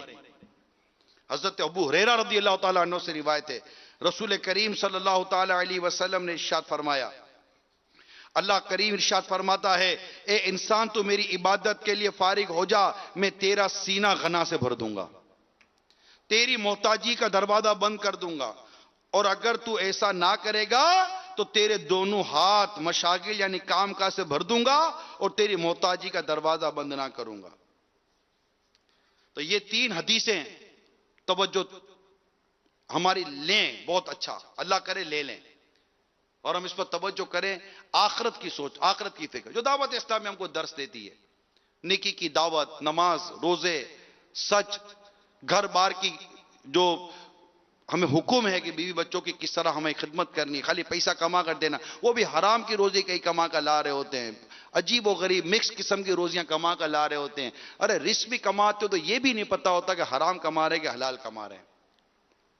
نیکی سے یہ یاد رکھیے کہ نیکی یہ رزق کے دروازے کھولنے کا ایک اہم ذریعہ ہے. اس آیت کریمہ میں جو بیان ہوا نا، جو تقوی کی بات، اس میں یہ اشارہ موجود ہے کہ اس آیت سے اشارہ بھی معلوم ہوتا ہے کہ نیک اعمال سے روزی کے دروازے کھلتے ہیں. جی ہاں، تقوی اختیار کرے، پرہیزگاری اختیار کرے تو اس سے اللہ تعالیٰ رزق دیتا ہے. آپ اس پر غور کریں کہ جب بندہ نیکی کرتا ہے، پرہیزگاری اختیار کرتا ہے اور اللہ کو یاد کرتا ہے تو اس کی مشکلات بھی آسان ہو جاتی ہے اور اس کے معاملات بھی درست ہو جاتے ہیں. میں آپ کو سورہ طلاق، کیونکہ ٹائم کم ہے میں تفصیل میں نہیں جا رہا ابھی، سورہ طلاق کی آیت نمبر 2 میں ایک شان نزول بیان کیا گیا ہے تفسیر صراط الجنان میں کہ حضرت عوف بن مالک رضی اللہ تعالی عنہ کے نزدیک حضرت عوف بن مالک رضی اللہ تعالی عنہ کے بیٹے کو مشرکین نے قید کر لیا. تو آپ پیارے آقا صلی اللہ تعالی علیہ وسلم کی خدمت میں حاضر ہوئے اور عرض کی کہ میرا بیٹا مشرکین نے قید کر لیا ہے، اور اس کے ساتھ انہوں نے اس کے ساتھ کہ بیٹے کو قید کر لیا ہے، اس کے ساتھ اپنی محتاجی اور ناداری جو غربت تھی اس کا بھی انہوں نے بیان کیا. پیارے آقا صلی اللہ تعالی علیہ وسلم نے فرمایا اللہ تعالیٰ کا ڈر رکھو، تقوی، اور صبر کرو. کتنی بڑی نیکی ہے. اور کثرت سے لا حول ولا قوت الا باللہ العلی العظیم پڑھتے رہو. حضرت عوف رضی اللہ تعالیٰ عنہ نے گھر آ کر اپنی زوجہ سے کہا اور دونوں نے یہ وظیفہ پڑھنا شروع کر دیا. ابھی وہ پڑھ ہی رہے تھے کہ بیٹے نے دروازہ کھٹکھٹا دیا. یوں کہ دشمن غافل ہو گیا تھا. اب یہ اس کی برکت دیکھیے، اللہ سے ڈر، صبر اور لا حول شریف جو آقا نے ارشاد فرمایا اس کو انہوں نے پڑھنا شروع کیا. اس کی برکت دیکھیے کہ دشمن وہاں غافل ہو گیا اور یہ موقع پا کر کیسے نکل آئے اور ایک روایت کے مطابق چلتے ہوئے دشمن کے 100 اونٹ اور ایک روایت کے مطابق 4000 بکریاں بھی ساتھ لے آئے. حضرت عوف رضی اللہ تعالیٰ عنہ نے بارگاہ رسالت میں حاضر ہو کر دریافت کیا کہ یہ اونٹ یا بکریاں ان کے لیے حلال ہیں یا نہیں. میرے آقا نے ارشاد فرمایا، ان کو استعمال کی اجازت عطا فرما دی. اس پر قرآن کریم کی آیت کریمہ یہ نازل ہوئی کہ اللہ تبارک و تعالیٰ نے یہاں تقوی کا بیان کیا، وَمَن يَتَّقِ اللَّهَ يَجْعَلْ لَهُ مَخْرَجًا، اور جو اللہ سے ڈرے اللہ اس کے لیے نکلنے کا راستہ بنا دے گا. غور کریں میرے میٹھے اور پیارے اسلامی بھائیوں، تقوی، پرہیزگاری. آیت اس حصے کے بارے میں حضرت ابو ذر رضی اللہ تعالیٰ عنہ سے روایت ہے، نبی پاک صلی اللہ تعالیٰ علیہ وسلم نے ارشاد فرمایا، میں ایک آیت جانتا ہوں اگر تمام لوگ اس پر عمل کریں تو وہ ان کے لیے کافی ہے. صحابہ کرام نے عرض کی، یا رسول اللہ صلی اللہ تعالیٰ علیہ وسلم وہ کون سی آیت ہے؟ ارشاد فرمایا، وَمَن يَتَّقِ اللَّهَ يَجْعَلْ لَهُ مَخْرَجًا، اور جو اللہ سے ڈرے اللہ اس کے لیے نکلنے کا راستہ بنا دے گا. تو میرے میٹھے میٹھے پیارے پیارے اسلامی بھائیوں اور مدنی چینل کے ناظرین، اللہ تعالی ہم سب کو ان باتوں پر عمل کرنے کی توفیق عطا فرمائے. اپنے رب پر بھروسہ کریں، توکل اختیار کریں، اور اللہ ہے جو رزق دینے والا ہے. ہم آخرت کی تیاری، ہم آخرت کی فکر پیدا کریں، آخرت کی سوچ پیدا کریں. ہم اپنے آپ کو گھلا چکے دنیا کی محبت میں، دنیا کے مال میں، دنیا کی دولت کمانے میں. یقین مانیے تقریباً آپ کو لوگ یہی ملیں گے. اگر کوئی بیچارہ جا کر نماز پڑھ بھی لیتا ہے، اس اللہ کرم پر میں اس بیچارے کو نماز پڑھنے نہیں آتی. عجیب حالت ہے. علم دین سیکھنا، درس نظامی کر کے چلو عالم بن جائیں، یا کورسز کر لیں، فرض علوم سیکھ لیں، نمازیں سیکھ لیں، عبادت سیکھ لیں، ہفتہ وار اجتماع کے پابند ہو جائیں، مدنی مذاکرے کے پابند ہو جائیں، ہمارے علاقے میں مدرسۃ المدینہ بالغان کے پابند بن جائیں تاکہ قرآن درست پڑھنا آ جائے، دیگر فرائض و واجبات کی ادائیگی میں ہمارے لیے آسانیاں ہو جائیں. نہیں ہے، ایسا نہیں ہو رہا. ہمیں اپنے آپ کو آخرت کے لیے تیار کرنا ہے. میرے میٹھے پیارے اسلامی بھائیوں، آخرت کی تیاری. اللہ تعالیٰ دنیا کے اسباب اپنے کرم سے ہمیں کر دے گا. یقین مانیے، غیب سے راستے کھولتا ہے، ایسی جگہ سے ہمیں رزق دیتا ہے جہاں ہمارا گمان بھی نہیں جاتا. ہم اس پر توکل کریں، اس پر بھروسہ کریں. حضرت عمر فاروق اعظم رضی اللہ تعالیٰ عنہ سے روایت ہے، رسول کریم صلی اللہ تعالیٰ علیہ وسلم نے ارشاد فرمایا، اگر تم اللہ تعالیٰ پر اس طرح توکل کرو جس طرح توکل کرنے کا حق ہے، تو تمہیں اس طرح رزق دیا جائے گا جس طرح پرندوں کو رزق دیا جاتا ہے. وہ صبح کو بھوکے نکلتے ہیں اور شام کو پیٹ بھر کر آتے ہیں. اسی طرح ایک اور حدیث میں سرکار صلی اللہ تعالیٰ علیہ وسلم نے فرمایا، جو شخص فاقے میں مبتلا ہو اور وہ لوگوں کے سامنے اپنا فاقہ، جو بھوک وجہ جو فاقے بھوک وغیرہ کی جو کیفیت ہوتی ہے، فاقے کو بیان کرے، لوگوں کے سامنے فاقے کو بیان کرے، تو اللہ تعالیٰ اس کے فاقے کو دور نہیں کرتا. اور جس شخص کو فاقہ ہو اور وہ اللہ تعالیٰ کی بارگاہ میں عرض کرے تو اللہ تعالیٰ اسے جلد وفات دے کر یا دیر سے رزق عطا فرما کر بے نیاز کر دیتا ہے. اللہ کریم ہمیں توکل کرنے کی توفیق عطا فرمائے. اور ان مدنی پھول جو میں نے آپ کے سامنے بیان کیے، میں نے آپ کے سامنے سورہ طلاق کی آیت نمبر 2 اور 3، سورہ طٰہٰ کی آیت نمبر 132 اور سورہ تحریم کی آیت نمبر 6، یہ صراط الجنان سے بہت سارا مواد نکال کر، تفسیر صراط الجنان سے یہ میں نے آپ کے سامنے بیان کیا ہے. آپ چاہیں تو اس تفسیر کو دوبارہ ملاحظہ فرما لیں اور وہاں جا کر ایک بار پھر، یہ بیان ایک بار ہو گیا، پھر جا کر دیکھیں کہ رزق کے معاملے میں، توکل کے معاملے میں، آخرت کی سوچ کے معاملے میں، آخرت کی تیاری کے معاملے میں، اپنے گھر والوں کی اصلاح کے معاملے میں ہمیں اللہ اس کے پیارے حبیب صلی اللہ علیہ وسلم کا کیا درس ہے، کیا بیان ہے. کوشش کریں میرے میٹھے پیارے اسلامی بھائیوں اور اس پر اترے. اپنے گھر والوں کو لائیں، اپنے گھر والوں کو اجتماعات میں بھیجیں، اپنے بچوں کو دعوت اسلامی کے اداروں میں داخل کرائیں. ایک ہر گھر میں عالم اور حافظ کی کوشش ہو. اسلامی بہنیں فرض علوم کریں، نماز کورس کریں، نیکی کے اور دیگر کورسز سے دعوت اسلامی کی وہ کروائیں، ان کے اجتماعات میں شرکت کرائیں. اپنی بچیوں کو دعوت اسلامی کے قریب کریں، اپنے بچوں کو دعوت اسلامی کے قریب. آپ کوشش کریں، اللہ کریم ہے، اس نے اگر آپ ہمارے بچوں کے مقدر میں نیکی کا راستہ لکھا ہے تو انشاءاللہ ملے گا، ورنہ ہمارا تو ثواب کھڑا نا، ہم سے تو پوچھا جائے گا نا، ہم سے تو سوال کیا جائے گا. ہم مقدور بر کوشش تو کریں. کہ میں نے اے رب کریم میں نے کوشش کی اور ہماری وہ کوشش اپنے ہمارے رب کی بارگاہ میں قبول ہو جائے. اس کے لیے ہمیں دعوت اسلامی کے مدنی ماحول سے چپک جانا پڑے گا, چمٹ جانا پڑے گا. یہ آنا جانا نہیں ہے, چمٹ جائے, مدنی کام کرے, اللہ کا جذبہ بڑھتا ہے, جذبہ بڑھتا ہے. نیکی کی دعوت دیتے ہیں, نماز کی دعوت دیتے ہیں, گھر میں نماز کی دعوت, اس سے جذبہ بڑھتا ہے, درد بڑھتا ہے, احساس پیدا ہوتا ہے کہ کس طرح ماضی میں دین کو اور اسلام کی خدمتیں کی گئی ہوں گی. آج ہم سے بے نمازی نہیں بنایا جاتا. سلام ہے ہمارے صحابہ کرام علیہم رضوان پر کہ جو کافروں کو مسلمان کرتے تھے. آقا کا ہر صحابی عادل و جنتی ہے. اللہ کریم ہم سب کو اب مجھے اس بات کا جذبہ عطا فرما دے سچا کہ مجھے اپنی اور ساری دنیا کے لوگوں کی اصلاح کی کوشش کرنی ہے انشاءاللہ عز و جل. اب نماز مغرب کا وقت ہو گیا ہے اور انشاءاللہ اس کے بعد آپ کی خیر خواہی کا سلسلہ ہے. مغرب کے بعد پھر اور سنت کے مطابق کھانا کھانا ہے, وہی تلاوت بھی ہوگی انشاءاللہ مغرب کے بعد, سورہ ملک اور سورہ یاسین وغیرہ, وہ معمول بھی انشاءاللہ دوبارہ ایک بار یاد تازہ کریں گے. سنت کے مطابق کھانا کھائیں گے, عشاء با جماعت ادا کرنے کی نیت کریں اور انشاءاللہ اس کے بعد جلوس رضویہ مدنی چینل پر بھی دکھایا جائے گا. بلکہ مغرب کا وقت شروع ہو چکا ہے مجھے لگ رہا ہے. تو الحمدللہ جشن ولادت اعلیٰ حضرت کا وقت شروع ہو گیا.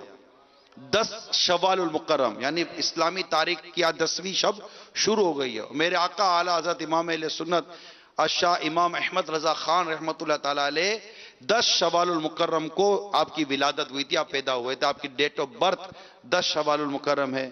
تو یہ ہمارے امام ہیں, ہمارے محسن ہیں. آج ہم انشاءاللہ ان کا جشن ولادت منائیں گے اور انشاءاللہ اس سلسلے میں جلوس رضویہ بھی ہوگا اور اس کے بعد انشاءاللہ امیر سنت کا مدنی مذاکرہ بھی ہے. اور اس مدنی مذاکرے میں ایک بڑی برکت والا معاملہ یہ بھی ہے کہ آج انشاءاللہ افتتاح بخاری کا بھی اجتماع ساتھ ہے. یعنی ہمارے وہ اسلامی بھائی جو دورہ حدیث شریف میں آخری درجہ ہوتا ہے درس نظامی کا, اس میں پہنچے ہیں. ان کی پہلی حدیث آج بیان کی جائے گی, امام بخاری علیہ رحمہ نے جو بیان کی ہے. یہ بڑی برکتوں والا اجتماع ہوتا ہے. پھر اس کے مدنی پھول ہوں گے اور اسلامی بہنیں جو دورہ حدیث شریف میں گئی ہیں وہ گھر بیٹھ کر اس دورہ حدیث شریف والے افتتاح بخاری کے اجتماع میں شرکت کریں گی. اس کے علاوہ اور بھی مدنی پھول ہوں گے انشاءاللہ. ہو سکتا ہے کہ پھر اسی دوران خصوصی مدنی مذاکرے کا بھی ترکیب بن جائے. ہو سکتا ہے کہ کوئی خصوصی مدنی پیکج مل جائے اور ملاقات کی بھی صورت بنے.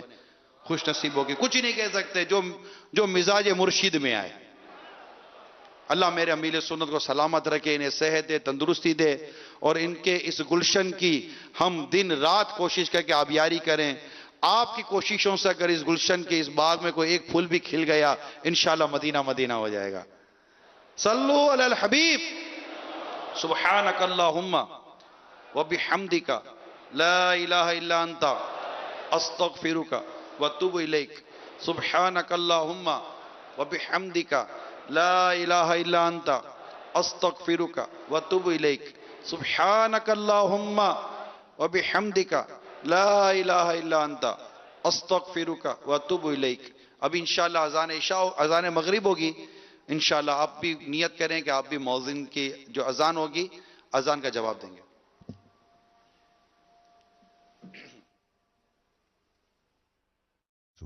متوجہ ہوں